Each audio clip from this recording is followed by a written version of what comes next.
এই এক্সপ্লেনারে সবাইকে স্বাগতম। জার্মান ভাষা শেখার কথা ভাবলেই শুরুতেই উচ্চারণের একটা ভয় কাজ করে, তাই না? কিন্তু বিশ্বাস করুন, এর পেছনের লজিকটা ধরতে পারলে পুরো ব্যাপারটা একদম পানির মতো সহজ। আজ আমরা জার্মান উচ্চারণের আদ্যপান্ত খুব সহজভাবে এবং লজিক্যালি ভেঙে দেখব। শুরুতেই একটা প্রচলিত ধারণা ভেঙে দেওয়া যাক। জার্মান ভাষায় কথা বলা কি সত্যিই খুব কঠিন? শুনলে একটু খটমট লাগতেই পারে অনেকের কাছে, কিন্তু আদতে এটি অত্যন্ত নিয়মমাফিক একটা ভাষা।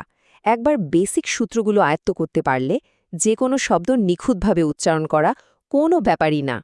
উচ্চারণ শেখার এই যাত্রা শুরু করার আগে 30 সংখ্যাটা মাথায় গেঁথে নেওয়া বেশ জরুরি। কেন বলছি? কারণ জার্মান বর্ণমালায় ইংরেজির সেই পরিচিত ২৬টি অক্ষর তো আছেই, তার সাথে যুক্ত হয়েছে আরও 4টি স্পেশাল ক্যারেক্টার। এই মোট 30টি অক্ষর নিয়েই তৈরি হয়েছে জার্মান বর্ণমালার শক্ত ভিত। আজকের এই এক্সপ্লেনারে আমরা ধাপে ধাপে এগোব। প্রথমে জার্মান বর্ণমালা, এরপর পরিচিত অক্ষরের ভিন্ন উচ্চারণ, তারপর উমলাউট ও বিশেষ অক্ষর এবং সবশেষে যুক্তাক্ষর ও ধ্বনির জাদু নিয়ে আলোচনা করা হবে। চলুন শুরু করা যাক আমাদের প্রথম পর্ব দিয়ে, জার্মান ভাষার বর্ণমালা। মজার ব্যাপার হলো, জার্মান ভাষার মূল স্বরবর্ণগুলোর সাথে আমাদের বাংলা ধ্বনির দারুণ মিল আছে। যেমন ধরুন, এর উচ্চারণ হয় আ, যেমন আপফেল বা আপেল। এর উচ্চারণ এ, যেমন এসেন। আই হয়ে যায় ই, যেমন ইহ। ও এর উচ্চারণ ও, যেমন অবস্ট। আর ইউ এর উচ্চারণ উ, যেমন উয়ার। এই মিলগুলোর কারণেই কিন্তু বেসিকটা ধরা আমাদের জন্য অনেক সহজ হয়ে যায়। এবার আসি দ্বিতীয় পর্বে। এখানে আমরা দেখব পরিচিত কিছু অক্ষর, কিন্তু যাদের উচ্চারণ একদমই ভিন্ন।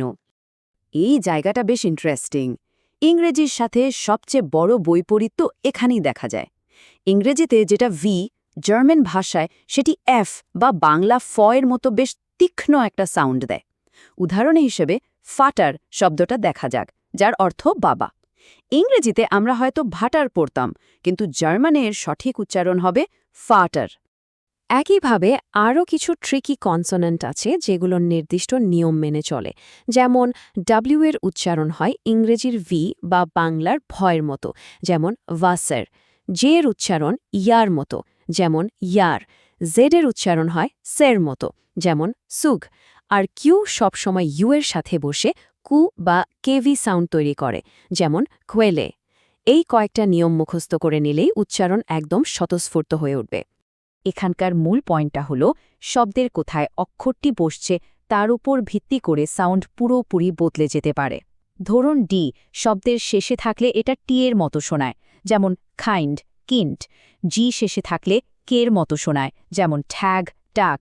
আর শেষে থাকলে অনেকটা আয়ের মতো শোনায়, যেমন রট, রোট। আর ওয়াটার এর পার্থক্যটা খেয়াল করলেই বুঝবেন।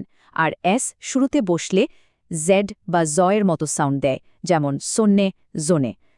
এরপর আসা যাক আমাদের তৃতীয় পর্বে, উমলাউট এবং বিশেষ অক্ষর। জার্মান ভাষা শিখব আর উমলাউট চিনব না, তা তো হয় না। এটি মূলত স্বরবর্ণ এ, ও এবং ইউ এর ওপর বসানো দুটি ছোট্ট বিন্দু। দেখতে খুব সাধারণ মনে হলেও এই ভিজুয়াল মার্কারটি কিন্তু পুরো অক্ষরের উচ্চারণকে খুব চমৎকার এবং পদ্ধতিগত উপায়ে পাল্টে দেয়। ব্যাপারটা একটু মিলিয়ে দেখা যাক। এ উমলাউট হয়ে যায় অ্যা বা অ্যা সাউন্ড, যেমন মেটশেন, ম্যাটশেন। ও উমলাউট কিছুটা বদলে গিয়ে ও সাউন্ড দেয়, যেমন খোনেগ, কেওনেগ। আর ইউ উমলাউট পরিণত হয় উ এবং ইউ এর দারুণ একটা মিশ্রণে, যেমন ইউবা, উবা। একদম সহজ, তাই না? উমলাউটের পাশাপাশি আরেকটা স্পেশাল অক্ষর আছে, এস জেড। দেখতে অনেকটা বড় হাতের বিয়ের মতো লাগলেও ভুল করবেন না। এটি মূলত ডাবল এসের মতো একটা তীক্ষ্ণ সাউন্ড দেয়, ফলে স্ট্রাসে বা ফুসের মতো শব্দগুলো শক্ত বিয়ের মতো না শুনিয়ে খুব পরিষ্কার এবং তীক্ষ্ণ সয়ের মতো উচ্চারিত হয়। আমাদের সর্বশেষ পর্ব, যুক্তাক্ষর ও ধ্বনির জাদু। স্বরবর্ণগুলো যখন একে অপরের সাথে জোড়া লাগে, তখন তারা একদম বাধা ধরা কিছু ফর্মুলা মেনে নতুন সাউন্ড তৈরি করে। যেমন এ আর ইউ মিলে হয় আউ, যেমন হাউস, হাউস। ই আর আই মিলে হয় আই, যেমন হাইলেন, হাইলেন। ই আর ইউ মিলে হয় হয়, যেমন হয়টে হয়টে। আর আই এবং ই মিলে তৈরি করে দীর্ঘ ই ধ্বনি, যেমন জিবেন সিবেন। নতুনদের কাছে CH লেটার কম্বিনেশনটা একটু ঝামেলার মনে হতে পারে, তবে ট্রিকটা হলো আগের স্বরবর্ণটার দিকে তাকানো। ই বা আই এর পরে থাকলে এটি নরম শ সাউন্ড দেয়, যেমন ইস, কিন্তু এ, ও বা ইউ এর পরে বসলে এটি শক্ত খ সাউন্ড দেয়, যেমন বুখ। একইভাবে কনসোনেন্টের কিছু গুচ্ছ মিলে জার্মান ভাষার সেই পরিচিত ভারী আর ছান্দিক রূপটা তৈরি করে। SH মিলে হয় শ, যেমন শন শোন। ST মিলে হয় স্ট, যেমন স্টাট স্টাট। SP মিলে হয় স্প, যেমন স্প্রেশন স্প্রেশন। আর TSH মিলে তৈরি হয় চ, যেমন চুস চুস। নিয়মের এই আলোচনা শেষ করার আগে শব্দের শেষের দিকের গঠনগুলো একটু দেখে নিই। শব্দের শেষে TION থাকলে তা সবসময় তসিওন সাউন্ড দেয়, যেমন ইনফরমেশন। আইডি থাকলে হয় ইগ বা ইশ, যেমন লেডিস। সিকে মিলে হয় ক, যেমন ব্যাকেন। আর এনজি মিলে হয় অনুস্বার বা যেমন সিংয়েন। এটা কিন্তু বারবার প্রমাণ করে যে জার্মান পড়া কতটা লজিক্যাল হতে পারে। জার্মান উচ্চারণের পেছনের পুরো বিজ্ঞানটা তো আমরা ডিকোড করে ফেললাম।